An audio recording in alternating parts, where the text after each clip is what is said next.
विजय Kaushik ji, leader Congress party के हमारे साथ जुड़े हैं।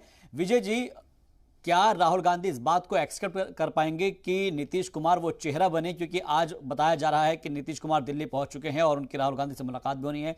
क्या पहले स्ट्रेटेजी तैयार कर ली जाएगी, दूल्हा बाद में डिसाइड कर लिया जाएगा? देखिए, हमें जो जानकारी है उसके मुताबिक नीतीश कुमार जी ये स्वीकार कर चुके हैं कि देश में कहीं ना कहीं अगर कोई इस मोदी सरकार से टक्कर ले रहा है, इसके गलत कामों से कोई टक्कर ले रहा है, इस भ्रष्ट सरकार को कोई बेनकाब कर रहा है, महंगाई के मुद्दे पर कोई लड़ाई लड़ रहा है, राष्ट्रीय स्तर पर बेरोजगारी के खिलाफ लड़ाई लड़ रहा है, तो राहुल गांधी जी के नेतृत्व में कांग्रेस लड़ रही है। तो राहुल गांधी जी में वो काफी संभावनाएं देख रहे हैं नीतीश कुमार जी, और वो चाहते हैं कि राहुल गांधी जी से देश के प्रधानमंत्री बने।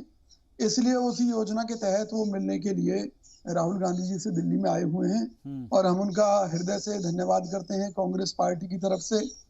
क्योंकि मैं उन दलों को, चाहे वो ममता बनर्जी है, चाहे कोई से भी छोटे दल हैं, वो सब उनका मान सम्मान हमारे लिए महत्वपूर्ण है जी। लेकिन कोई भी छोटा दल, यानी कि क्षेत्रीय दल, चादर से बाहर अगर पैर पसारने की कोशिश करेगा तो उसका नुकसान उन्हीं को होगा। इसलिए वो अपने क्षेत्रों को मजबूत रखते हुए कांग्रेस का साथ दें, और निश्चित तौर पर कांग्रेस की देश में सरकार बनेगी और देश को इस मोदी सरकार के कुशासन से छुटकारा मिलेगा, जहां व्यक्तित्ववाद है, तानाशाहीवाद है। कौशिक साहब, मैं आपको माजरत के साथ बीच में रोकना चाह रहा हूं। आप ये कह रहे हैं विजय कौशिक जी, क्या राहुल गांधी की तरफ भी लोग और आवाम टकटकी लगाए देख रहा है? क्योंकि खासतौर पर हम देखेंगे पदयात्रा का जब आगाज होने जा रहा है, ऐसे में सवाल ये है कि उस पदयात्रा के अंदर ये बात भी शामिल कर ली जाएगी कि चेहरा कौन होगा, या उससे पहले पहले पूरी देश का कन्याकुमारी तक का, जो कश्मीर से कन्याकुमारी तक की पैदल यात्रा निकलेगी, उसमें सिर्फ ये मैसेज दिया जाएगा कि विपक्ष के जितने भी लोग हैं सब एक साथ आए, बाद में चेहरा हम डिसाइड करते रहेंगे? नहीं, भारत जोड़ो यात्रा का ऐसा कोई उद्देश्य नहीं है।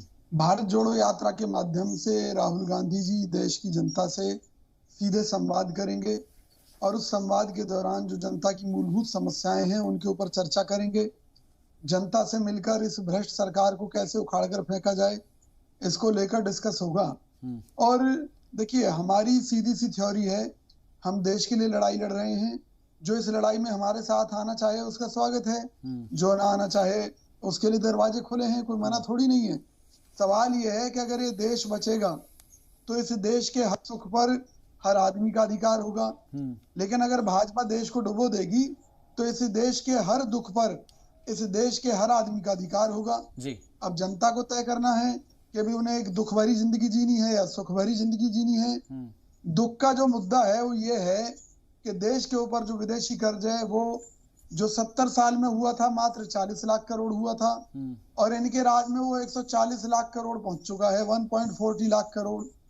बेरोजगारी की हालत इतनी खराब है कि 2 करोड़ रोजगार इन्होंने हर साल देने का वादा किया था, और करोड़ों रोजगार हर साल छीनने का वादा काम किया इन्होंने कहा था कि भाई हम महंगाई घटाएंगे, तो महंगाई को कई सौ गुना इन्होंने बढ़ाने का काम किया है। आप कह रहे हैं कि इतने सारे मुद्दे हैं जो पदयात्रा के अंदर निकलेंगे और पदयात्रा में लोगों को बताया जाएगा विजय जी कि आने वाले वक्त में आपको जो है सपोर्ट किसको करना है, किसको नहीं करना है। सिर्फ एक छोटी सी चीज और कह रहा हूँ कि देखिए, नीतीश कुमार जी खुद को कहीं नहीं कह रहे कि मैं दावेदार हूँ जी, लेकिन भाजपा ऐसे नाच रही है, ऐसे खुश हो रही है कि भाई जैसे उन्होंने बेगानी शादी में अब्दुल्ला दीवाना की स्थिति होती है ना, ठीक है, उनको लग रहा है कि नीतीश जी अब बिहार छोड़कर भाग जाएंगे और भाजपा बिहार में कामयाब हो जाएगी।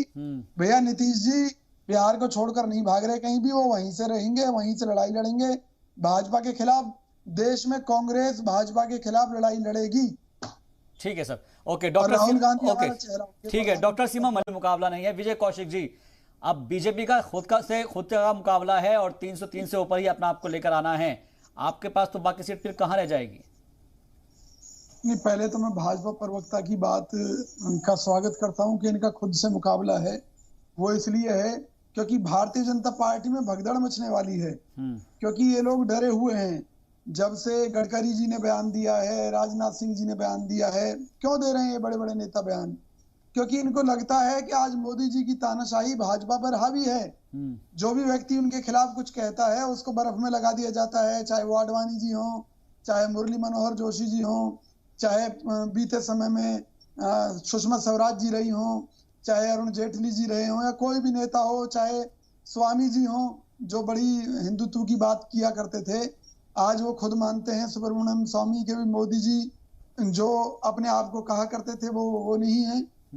तो उनका असली चेहरा भाजपा में उसकी कलई खुल चुकी है। कांग्रेस के ज्यादातर नेताओं को सीबीआई और ईडी का डर दिखाकर ये बीजेपी में ले जा चुके हैं।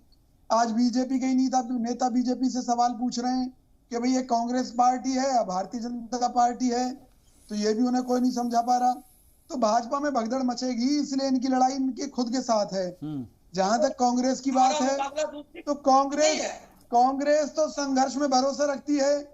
जब हम देश की आजादी के लिए चले थे तो हमने यही सोचा था कि हमारे साथ 10,000 लोग हैं, 10 लाख लोग हैं।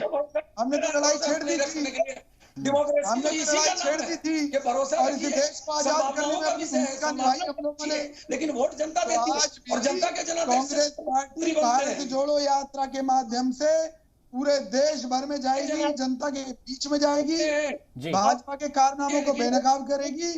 और ये जो अडानी को उन्होंने इस देश का बाप बना दिया ना, कि सारे देश का पैसा उसकी जेब में और दुनिया का तीसरा सबसे अमीर, इन सब की पोल खोलेगी। कृषि बिलों के नाम पर इस देश के किसान को गुलाम बनाना चाहते थे, इनकी पोल खोलेगी, इस सरकार को उखाड़ फेंकेगी और भाजपा फिर आगे लड़ेगी। देख ले। ठीक है विजय कौशिक जी, ये बहुत अहम बात कही है कि 2004 के अंदर जब यूपीए की गवर्नमेंट आई थी और उसके बाद में फिर 2009 में फिर रिपीट हुआ था, आखिर ऐसे क्या हुआ कि 2014 के अंदर उसकी वापसी नहीं हो पाती है? क्या सबको साथ लेकर चलना एक बहुत बड़ा और मुश्किल टास्क है? वो इसलिए कह रहे हैं हम क्योंकि एनडीए का जो अभी सर ने बताया कि स्वर्णिम काल चल रहा है, उसके बावजूद भी जो बड़े बड़े घटक दल है वो छिटक गए हैं। क्या स्वर्णिम काल आते आते जो छोटे जो दल होते हैं, जो साथ चलने वाले दल होते हैं, उनकी महत्वाकांक्षाएं ज्यादा बड़ी हो जाती है जिसको ढो नहीं पाता है? देखिए, मैं कांग्रेस का और भाजपा का एक सबसे बड़ा फर्क आपको बताता हूं। भाजपा जो है अपने सहयोगी दलों को अजगर की तरह निगल जाना चाहती है, उन्हें खत्म करने में जुट जाती है। चाहे आप शिवसेना देख लीजिए, चाहे आप नीतीश कुमार जी का देख लीजिए, किसी का भी देख लीजिए। जबकि कांग्रेस, हमारी पार्टी कांग्रेस, सबको साथ लेकर चलने में विश्वास रखती है।